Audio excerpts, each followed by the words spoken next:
Welcome to this edition of NewsWatch. I'm Heather Sells. A Malaysia Airlines plane carrying 295 people was shot down by a surface-to-air missile near the Russia-Ukraine border. Ukrainian authorities report there are no survivors. Both Russian and Ukrainian officials deny responsibility. Right now, we're working to determine whether there were American citizens on board. That is our first priority. And I've directed my national security team to stay in close contact with the Ukrainian government. The United States will offer any assistance we can to help determine what happened and why. In the past week, Ukraine claimed Russia shot down 2 government planes. Pro-Russian rebels reportedly bragged on their Facebook page that they shot down a Ukrainian cargo plane. At the same time, Malaysia Air reported losing contact with Flight 17. Pro-Russia rebels were seen by an Associated Press reporter a few days ago with a Buk surface-to-air missile system. That can fire a missile up to 72,000 feet into the air. The plane was flying at 33,000 feet. And our senior international correspondent, George Thomas, joins us now from Israel, where he's on assignment. George, you have covered the conflict in Ukraine extensively. Your thoughts on what has happened here? Well, it changes the dynamics and the nature of this conflict that has been raging for several months on the eastern border of Ukraine, the border with Russia. Keep in mind, if the reports are true that about half a dozen Americans were involved, this is the first time that Americans have been killed in this ongoing conflict between Russia and Ukraine. But clearly, the calculus changes dramatically.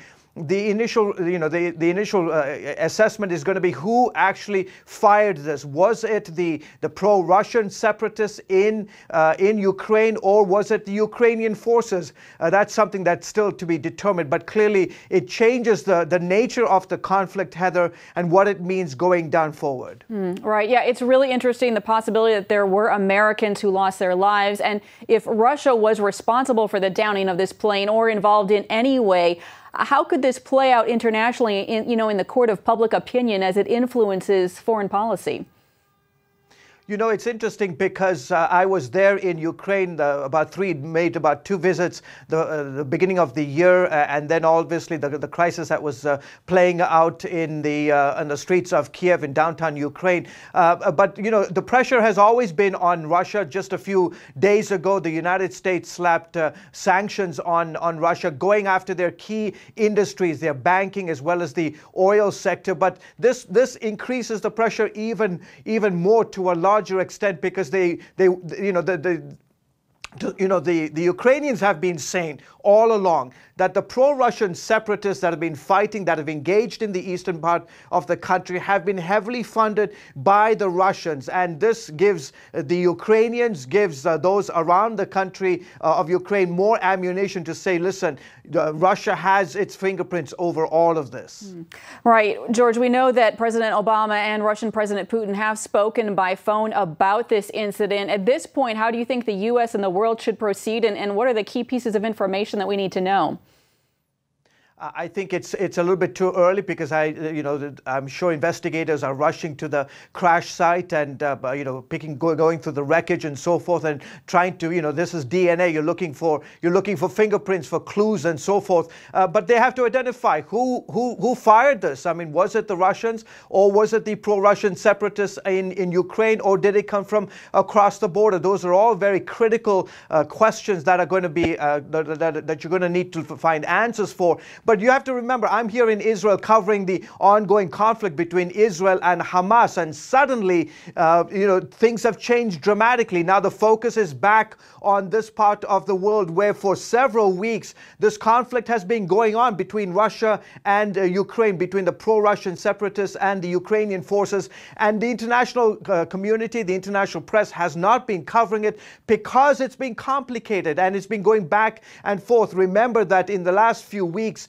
Ukraine has made several advances to retake major towns along the eastern part of the country that were held by the pro-Russian separatists. And so they were making gains and pushing the Russians back to the border. This clearly changes the calculus. All right. George Thomas reporting from Israel on what is going on in Ukraine right now. Thanks so much for your time. You're welcome. The Israeli military says it has launched a ground offensive in Gaza. It comes after 10 days of attacks by the Hamas terror group against the nation. The Israeli Defense Force says the objective is to strike a significant blow to the infrastructure of Hamas. Our Middle East Bureau Chief Chris Mitchell joins us from Jerusalem as this situation is unfolding. Chris, tell us what is happening right now. Well, what's happening right now is that the IDF is finally going into Gaza.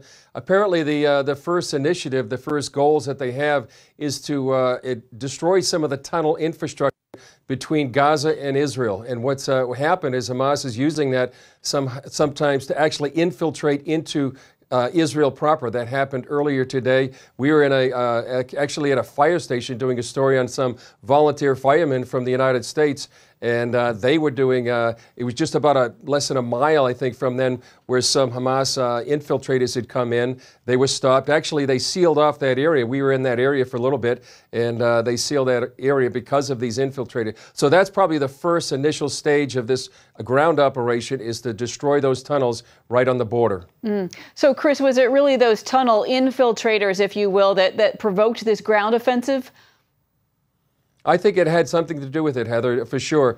And maybe it was, I wouldn't say premature, but it may have provoked this ground offensive. We were down there on the border today, and we saw dozens of tanks, soldiers, encampments all throughout the border. So the Army really has mobilized in a pretty significant way to go ahead with this ground operation. It was preceded tonight by a bombardment from the air, from the ground, and from actually the sea as well. So they had prepared the ground, as it were, as the troops went in. So Chris, when we say ground offensive, at this point, are we just talking about blocking this tunnel, or are there any other plans that you know of?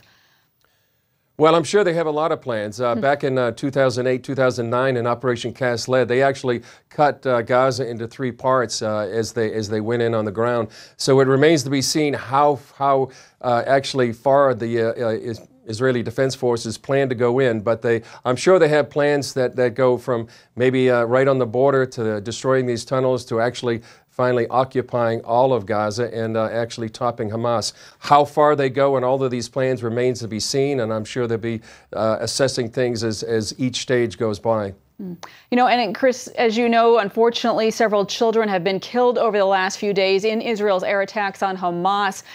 Do you know anything at this point in time about what they might do on the ground to limit the loss of life, especially, you know, children? Well, it's a lot harder on the ground, Heather. What they do from the air is that they try to warn civilians to get out of areas. They drop leaflets, they send text messages, they call people on the phones, they do something called knock on the roof, trying to minimize civilian casualties as much as possible. Some things do happen tragically, like those 4 young boys yesterday when they were killed tragically. That's something that Israel tries to minimize as much as possible. And what they say is that they feel like Hamas often puts their own civilians, their own people in harm's way. When they do go on the ground, things get a lot messier. Right now, they're going to, if they go further into Gaza, there'll be urban fighting, there'll be house-to-house fighting.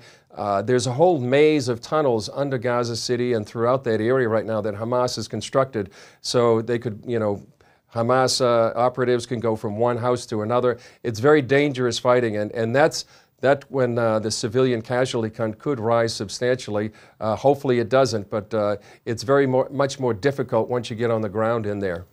Chris, how at this point do you think that, I'm sorry, I'm trying to look at that question, how do you see this playing out with biblical prophecy? Well, you know, biblical prophecy talks about the nations coming against Israel, and it says that in Zechariah, and it says one day they're going to come against this city right here, Jerusalem. So this is the ultimate prize for many of these jihadist groups, Hamas, whether it's ISIS in Iraq. So I think this is just one more sign, as it were, in these days that as Jesus said, nation's going to rise up against nation, kingdom against kingdom. There'll be wars and rumors of wars, and boy, there's a lot of wars in this area right now, whether it's in Ukraine or whether it's in Iraq or here in Israel. So we just see many of these signs unfolding right now. It's certainly a time, I think, to be praying for the peace of Jerusalem, praying for the nations right now, and I think that's something that Christians can do all over the world is be praying for the situation here, for the peace of Jerusalem, for the spread of the gospel around the world, and for the protection of innocent people in the midst of all these all wars. Chris, we are out of time, but we are going to be praying. Thank you so much for your insights. Thanks, Heather. Coming up, Ephraim Graham and Charlene Aaron are back with more on NewsWatch, including journalist Katie Pavlich, who talks about the real war on women.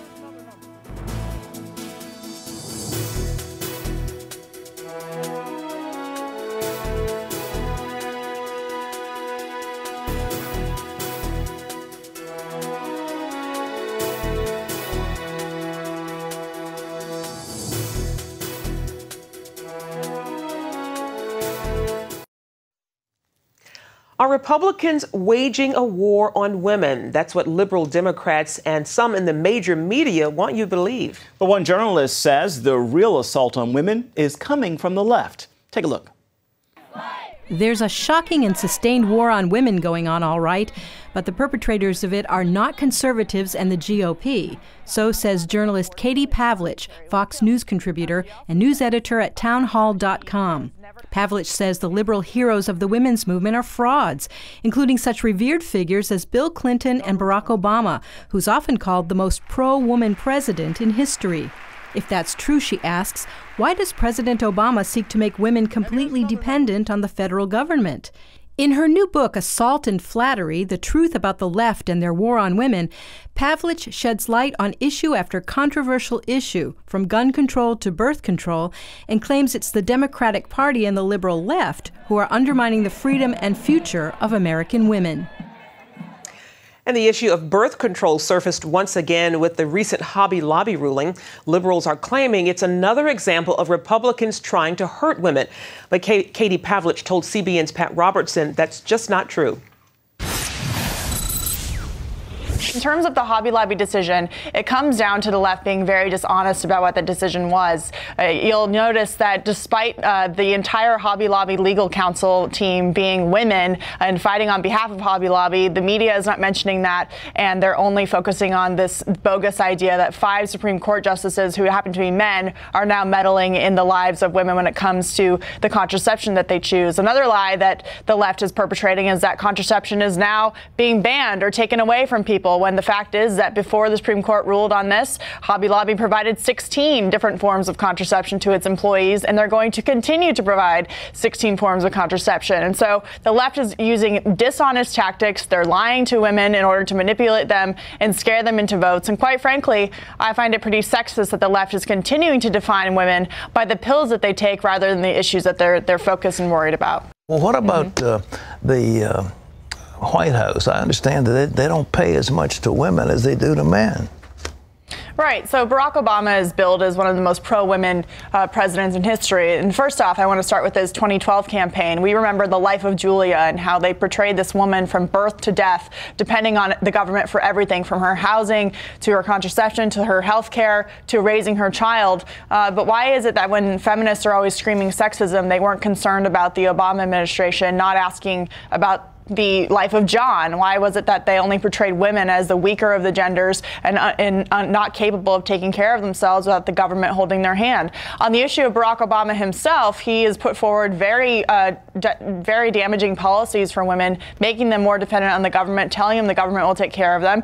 And then, of course, he's out still to this day, 6 years later, as he took office in 2009, claiming that we need to have equal pay for women. Yet in his own White House for 6 years, he has paid women significantly less than men for the exact same positions in his White House. So that is hypocritical on its own. But as a more general argument, Barack Obama's policies are very bad for women. If you take a look around the world at the socialist countries that we have, women are not in a better position there than they are in the United States. And yet Barack Obama is trying to tear down those economic opportunities, which affect really all of us, to be quite frank. The front runner of the Democratic Party for president is Hillary Clinton, who's married to a man named Bill Clinton. You weren't too complimentary about either of them in your book. You want to enlarge on that?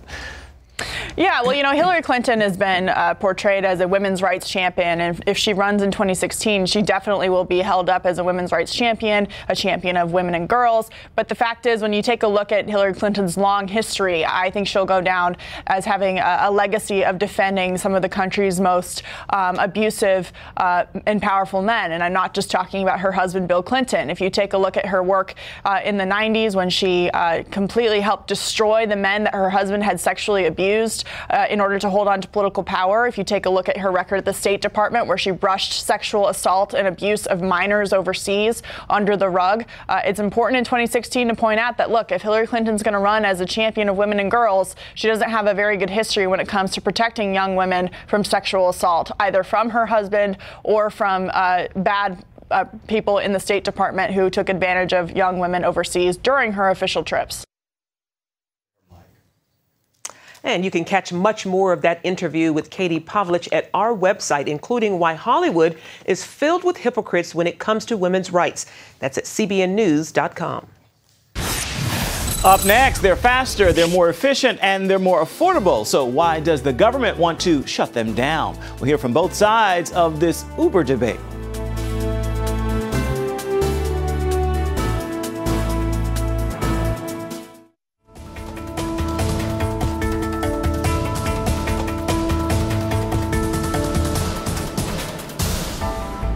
Well, technology is certainly changing our lives, our businesses, and now it could change some of our laws as well. Well, some rapidly growing tech companies are bypassing regulations they consider old and outdated, and that has some lawmakers and established firms pushing back. Caitlin Burke has that story. In major cities across the country, a popular alternative to the traditional taxi cab is on the move. It's called Uber. Uber connects passengers to drivers through a smartphone app. It's typically cheaper and more convenient than a taxi, sending cars directly to the customer. People have been really dissatisfied with the status quo, and then a company comes along and says, hey, there's this better way using mobile technology. And as long as it's easy, safe, reliable, and affordable, I think it's a giant improvement over the status quo, and people are saying, this is better than taxi. This is better than what I previously had. Uber currently operates in 128 cities worldwide, and its current value stands at $17 billion. But as Uber grows, legal challenges are expanding with it. The biggest problem is a lot of the regulations that are on the books have been written at a time when smartphones either didn't exist or certainly weren't ubiquitous in the same capacity. And so when a new technology comes along, that's when lawmakers and policymakers have to adapt. Taxi cab companies argue it's Uber that needs to adapt. Robert Worth, president of the National Taxi Cab Association, says if Uber wants to operate in a specific state, it needs to follow the established law. These laws have been on the books for decades. They're laws that all transportation companies must adhere to in order to be common carriers in the state of Virginia. There are other app companies that are operating within the state of Virginia today that are operating under the current rules and regulations. They are affiliated with taxi cab fleets that are properly licensed, properly insured. The drivers are have proper background checks. And the fact that Uber is not adhering to those rules and laws is simply an immoral business practice. Still, despite court orders, injunctions, and even impounded cars, Uber continues to operate, supported by consumers happy for freedom of choice. Why would you choose Uber over a taxi? Because you can see where they are on your phone and you can predict when they will actually end up coming or showing up. So it's just better that way. They'll have more of a conversation because I catch taxis a lot and you don't really talk with the guy who's driving. It just works faster. You can just do it, you just phone and click on it really quickly and you've got a cab. And instead of standing out here trying to hail one down. The power of public opinion is forcing regulators to look seriously at the law and taxi cab companies to compete for customers. Taxi cab companies say they're aware that technology is changing the game, and they're changing with it. Apps are nothing new. Taxi companies all over the country have apps. Our app called Appacab is basically the same format as what Uber and Lyft have. I think that's the incredible benefit of of a market ecosystem is you can have competition, which raises the bar of quality, provides consumers choice, and provides drivers great economic opportunities. Frank Azalina of Hampton Roads Transportation says it's not the competition bothering cab companies. They simply want companies like Uber to play by the rules. We'd like a level playing field. Uber and companies like Uber, like Lyft, they have drivers, they pick up passengers, they charge passengers, and they pay their drivers. If that's not a taxi company, I don't know what is. What they're saying is that if you call with a traditional telephone to order a cab, then you need to be regulated. But if you're using an app to order a cab, then you don't have to be regulated. Author and economist Kevin Freeman says all this anger is misdirected. I can understand if I had a cab in New York City and I paid over $1 million for a taxi medallion and somebody was able to share a ride via an app, I'd be very upset too.